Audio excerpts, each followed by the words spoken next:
ಪವಿತ್ರ ಮನಸ್ಸು ಇದ್ದವರಿಗೆ ಮಾತ್ರ ತೆರೆದ ಬಾಗಿಲು. ನಂಬಿದ್ರೆ ನಂಬಿ, ಬಿಟ್ರೆ ಬಿಡಿ.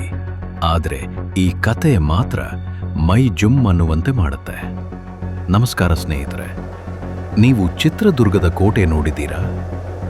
7 ಸುತ್ತಿನ ಕೋಟೆ ಅದು. ಬರೀ ಕಲ್ಲುಗಳೇ ತುಂಬಿರೋ ಜಾಗ ಅಲ್ವದು.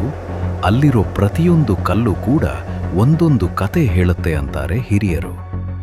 ಆದರೆ ಇವತ್ತು ನಾನು ಹೇಳ್ತಿರೋ ಕತೆ ಅಲ್ಲಿರೋ ಒಬಕ್ಕ ಅಥವಾ ಮದಕರಿ ನಾಯಕರ ಬಗ್ಗೆ ಅಲ್ಲ. ಇದು ಕೋಟೆಯ ಒಂದು ಮೂಲೆಯಲ್ಲಿರೋ ಯಾರಿಗೂ ಕಾಣಿಸದ ಒಂದು ರಹಸ್ಯ ಬಾಗಿಲು ಬಗ್ಗೆ. ಹೌದು, ಎಷ್ಟೋ ಜನ ಅಲ್ಲಿ ಹೋಗಿ ಬರ್ತಾರೆ. ಆದರೆ ಯಾರಿಗೂ ಆ ಬಾಗಿಲು ಎಲ್ಲಿದೆ ಅಂತಾನೇ ಗೊತ್ತಾಗಲ್ಲ.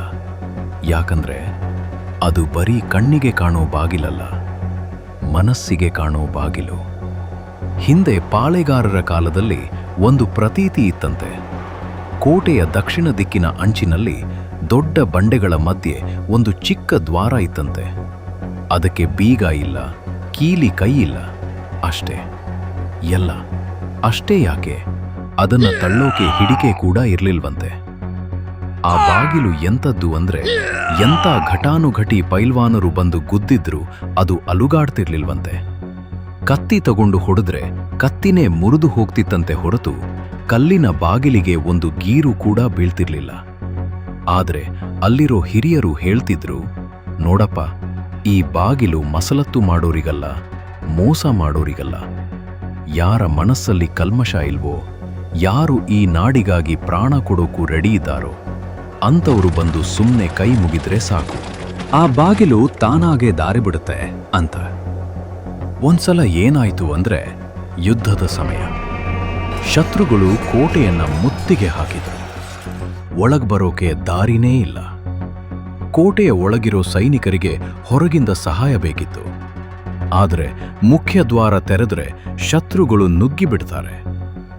ಆಗ ಎಲ್ಲರಿಗೂ ನೆನಪಾಗಿದ್ದು ಆ ರಹಸ್ಯ ಬಾಗಿಲು.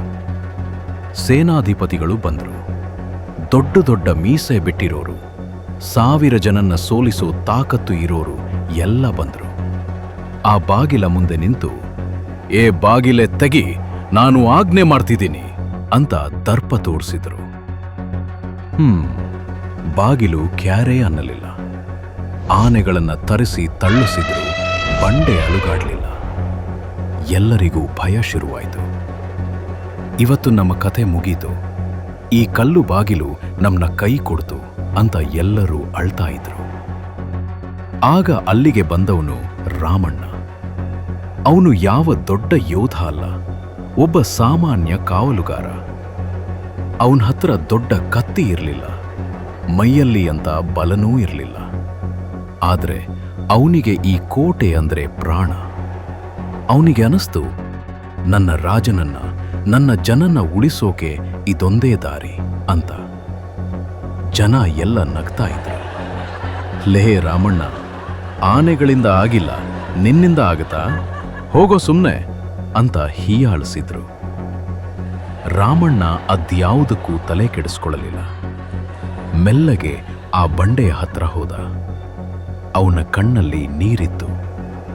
ಅವನಿಗೆ ಯಾವ ಅಹಂಕಾರ ಇರಲಿಲ್ಲ, ನಾನು ಗ್ರೇಟ್ ಅನ್ನೋ ಭಾವನೆ ಇರಲಿಲ್ಲ. ಅವನ ಮನಸ್ಸಲ್ಲಿ ಇದ್ದಿದ್ದು ಒಂದೇ ಪ್ರಾರ್ಥನೆ, ತಾಯಿ ದುರ್ಗಾದೇವಿ, ನನ್ನನ್ನ ಬೇಕಾದ್ರೆ ತಗೋ, ಆದರೆ ನನ್ನ ಜನನ್ನ ಉಳಿಸು. ಅವನು ಮೆಲ್ಲಗೆ ನಡುಗುತ್ತಿರೋ ಕೈಯಿಂದ ಆ ಕಲ್ಲಿನ ಬಾಗಿಲನ್ನ ಮುಟ್ಟಿದ. ತಾಯಿ ದಾರಿ ಕೊಡು ಅಂತ ಅಂದ್ಕೊಂಡ. ಆಶ್ಚರ್ಯ ಅಂದ್ರೆ ಏನು ಗೊತ್ತಾ? ಅಲ್ಲಿವರೆಗೂ ವಜ್ರದ ತರ ಕಠಿಣವಾಗಿದ್ದ ಆ ಬಂಡೆ ರಾಮಣ್ಣ ಮುಟ್ಟಿದ ತಕ್ಷಣ ಬೆಣ್ಣೆಯ ತರ ಕರಗಿದ ಹಾಗೆ ಆಯಿತು. ಭರ್ ಅಂತ ಒಂದು ಶಬ್ದ ಬಂತು. ನೋಡ್ತಿದ್ದಂಗೆ ಆ ದೊಡ್ಡ ಬಂಡೆ ಪಕ್ಕಕ್ಕೆ ಸರಿದು ಒಂದು ರಹಸ್ಯ ದಾರಿ ಕಾಣಿಸ್ತು. ಅಲ್ಲಿ ನಿಂತಿದ್ದ ಸಾವಿರಾರು ಸೈನಿಕರು, ಸೇನಾಧಿಪತಿಗಳು ಬಾಯಿ ಮೇಲೆ ಬೆರಳು ಇಟ್ಕೊಂಡ್ರು. ತಾಕತ್ತು, ದರ್ಪ, ಅಧಿಕಾರ ಯಾವುದಕ್ಕೂ ಜಗ್ಗದ ಬಾಗಿಲು ಒಬ್ಬ ಸಾಮಾನ್ಯ ರಾಮಣ್ಣನ ಕಣ್ಣೀರಿಗೆ, ಅವನ ಶುದ್ಧವಾದ ಮನಸ್ಸಿಗೆ ತಲೆಬಾಗಿತ್ತು. ಆ ದಾರಿಯಿಂದ ಸೈನಿಕರು ಹೊರಗೆ ಹೋಗಿ ಸಹಾಯ ತಂದರು. ಕೋಟೆ ಉಳಿಯಿತು.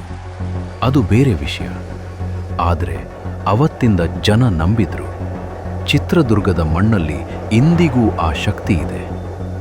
ನಾವೆಷ್ಟೇ ಬುದ್ಧಿವಂತರಾಗಿರ್ಬೋದು, ಶ್ರೀಮಂತರಾಗಿರ್ಬೋದು, ಆದರೆ ಚಿತ್ರದುರ್ಗದ ಆ ರಹಸ್ಯ ಬಾಗಿಲಿನ ಮುಂದೆ ನಿಂತರೆ ನಮ್ಮ ಮನಸ್ಸು ಎಷ್ಟು ಶುದ್ಧವಾಗಿದೆ ಅನ್ನೋದು ಮಾತ್ರ ಲೆಕ್ಕಕ್ಕೆ ಬರುತ್ತೆ. ಅದಕ್ಕೆ ಹೇಳೋದು, ಕೋಟೆ ಕಲ್ಲುಗಳಿಂದ ಕಟ್ಟಿರಬಹುದು, ಆದರೆ ಅದು ನಿಂತಿರೋದು ನಂಬಿಕೆ ಮತ್ತು ನಿಷ್ಠೆಯ ಮೇಲೆ.